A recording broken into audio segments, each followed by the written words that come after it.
Hello people, welcome to स्टीपी classes. आज day 38 है हमारे प्री पार विद प्री पैर का। तो हिस्ट्री के साथ कंटिन्यू करते हैं। हिस्ट्री टेस्ट 2 के लिए हम प्रिपेयर कर रहे हैं एंड आपको जीएस हिस्ट्री के लेक्चर नंबर 9 से 15 देखने हैं हमारे हिस्ट्री वाली प्लेलिस्ट में। एंड इसके बाद आज आपको करनी है तमिलनाडु की टेक्स्ट बुक ऑफ क्लास 11 के चैप्टर नंबर 20 से लेकर 23 तक एंड एनसीईआरटी क्लास 12 की थीम 2 वाली बुक आपने पढ़नी है आज। तो उसके 4-5 चैप्टर्स हैं जो आपको करने हैं।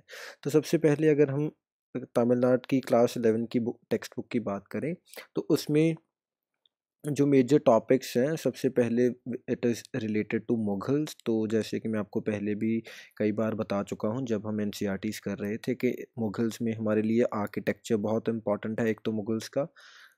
ठीक है जी। मोरोवर इस बुक में आपको जो बेसिक क्लैरिटी मिल जाएगी उनकी टाइमलाइन की एंड जो कुछ इम्पोर्टेंट बैटल्स लड़ी होंगी हिस्ट्री में वेरियस मुग़ल रूलर्स ने, तो वो आपको पढ़ना है। ठीक है जी। इसके बाद इनकी जो आर्किटेक्चर में कुछ इम्पोर्टेंट मॉन्यूमेंट्स हैं, पैलेसेस हैं जो बनाए हुए हैं, तो आपको पता होना चाहिए कि कौन से रूलर ने कौन सी जो इमारत है वो उसको बनवाया था। ठीक है जी। इनके इसके बाद इनके टाइम पर जो हमारे कुछ पेंटिंग्स हैं वो भी इम्पॉर्टेंट हैं। आपको जब पता होना चाहिए कि कौन से रूलर थे जो फेमस थे अपनी पेंटिंग्स के लिए, पोर्ट्रेट्स बनवाने के लिए एंड मोरोवर कौन सा स्कूल ऑफ पेंटिंग था जो फॉलो किया जा रहा था उस टाइम पर। एंड इसके बाद बुक्स हैं जो इम्पॉर्टेंट हैं इसी एरा की। ठीक है जी। एंड इसके बाद फिर आगे चैप्टर्स हैं वो रिलेटेड हैं कमिंग ऑफ यूरोपियंस के साथ। तो यूरोपियंस में आपको क्या देखना है, एक तो क्रोनोलॉजी वाइज आपको पता होना चाहिए कि सबसे पहले क्या पोर्चुगीज़ आए थे या उनसे पहले भी कोई आया था, तो ऐसी चीज़ें। एंड मोरोवर अगर उनके पहले रिप्रेजेंटेटिव का नाम आपको पता हो, जैसे जो हमारे ब्रिटिश की अगर हम बात करें तो क्या वो मुग़ल एम्परर अकबर के कोर्ट में सबसे पहले जो ब्रिटिशर आए थे या फिर जहांगीर के कोर्ट में आए थे। तो एंड मोरोवर उनके नाम भी आपको पता होने चाहिए। तो ऐसी बेसिक चीज़ें कि क्या वो हॉकिंग्स थे जो सबसे पहले आए थे या फिर टॉमस रो थे। तो ये आपको पता होना चाहिए इनमें से कौन पहले आया था, ऐसी बेसिक सी चीज़ें। इसके बाद जो यूरोपियंस थे उनका स्फेयर ऑफ इन्फ्लुएंस आपको पता होना चाहिए कि जैसे कौन से यूरोपियन कौन से एरिया में इंडिया में देवर स्ट्रॉन्ग पावर। जैसे पोर्चुगीज़ यूजुअली गोवा वाली साइड पर ही रिस्ट्रिक्टेड रहे। उसके बाद फिर जो दूसरे यूरोपियन आते रहे, डेन्स आए, उसके बाद फिर डच आए। ठीक है जी। तो ऐसी चीज़ें, एक तो इनकी क्रोनोलॉजी एंड मोरोवर उनका स्फेयर ऑफ इन्फ्लुएंस कहाँ पर वो ज़्यादा प्रोमिनेंट थी।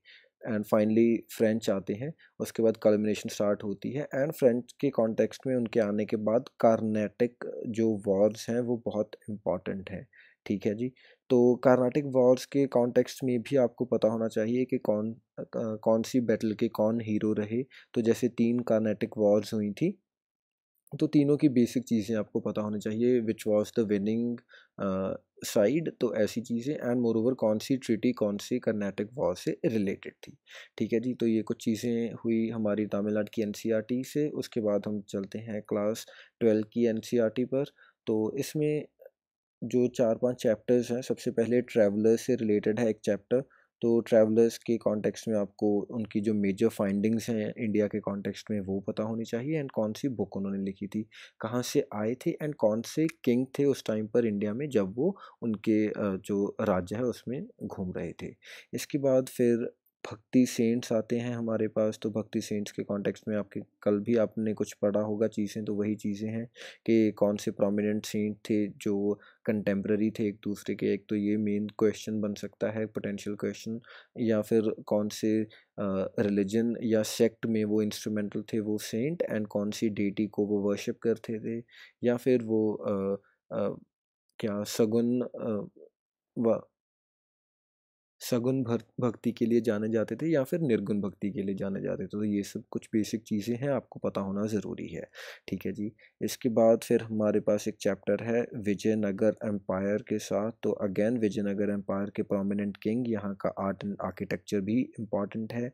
कौन से द्वाब में जो विजयनगर एम्पायर है वो इंस्ट्रूमेंटल था एंड इनके जो पोटेंशियल राइवल्स थे उनके बारे में। बहामनी किंगडम फेमस है, विजयनगर एंड बहामनी किंगडम का काफ़ी टाइम तक कॉन्फ्लिक्ट चलता रहा, तो ऐसी चीज़ें। एंड मोरोवर विजयनगर एम्पायर में फिर 4 डायनेस्टीज़ हुई हैं, तो उनका क्रोनोलॉजी वाइज टुलवा सुलवास ऐसे करके, तो 4 जो डायनेस्टीज़ हैं उनको क्रोनोलॉजी वाइज आपको पता होना चाहिए। एंड कौन उनके फेमस रूलर्स थे उनके बारे में थोड़ी इन्फॉर्मेशन होनी चाहिए। एंड विजयनगर एम्पायर की कुछ इंपॉर्टेंट बैटल्स भी रही हैं, तो वो भी आपको पता होनी चाहिए।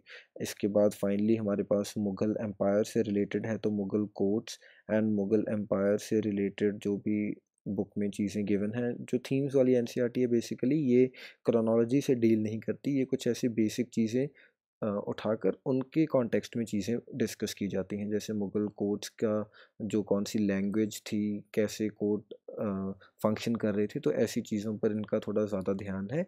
इसीलिए हम जो तमिलनाडु की टेक्स्ट बुक है उसको फॉलो कर रहे हैं, ताकि आपको क्रोनोलॉजी वहाँ से क्लियर होती रहे। एंड जो ऐसे फैक्चुअल सी चीज़ें हैं जो काफ़ी प्रोमिनेंटली पूछी भी जा सकती हैं एग्ज़ाम में, वो थीम्स वाली एनसीईआरटी से ज़्यादा आपको क्वेश्चन देखने को मिल सकते हैं। इसीलिए we are following the both books.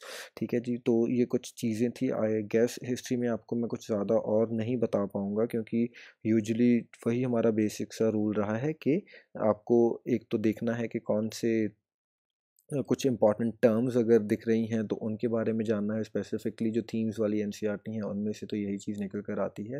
And आपको बेसिक क्रोनोलॉजी जो है उसकी क्लैरिटी होनी ज़रूरी है। ठीक है जी, तो इसके बाद हम रिवाइज़ कर लेते हैं, क्योंकि यही कुछ था जो मैं आपको फीड कर सकता था हिस्ट्री के कॉन्टेक्स्ट में। तो आपके लिए क्वेश्चन है आज, which of the following bhakti saints did not belong to the 15th-16th century. तो इस टाइम पीरियड कि इसमें से कौन से सेंट जो नहीं हैं। तो पहला हमारे पास कबीर जी हैं, उसके बाद चैतन्य देव, फिर Vallabhacharya and fourth is Basawan. तो आपके ऑप्शंस हैं 1 and 3, 2 and 4, 4 only and none of the above. तो you can pause, and the correct answer is 4 only.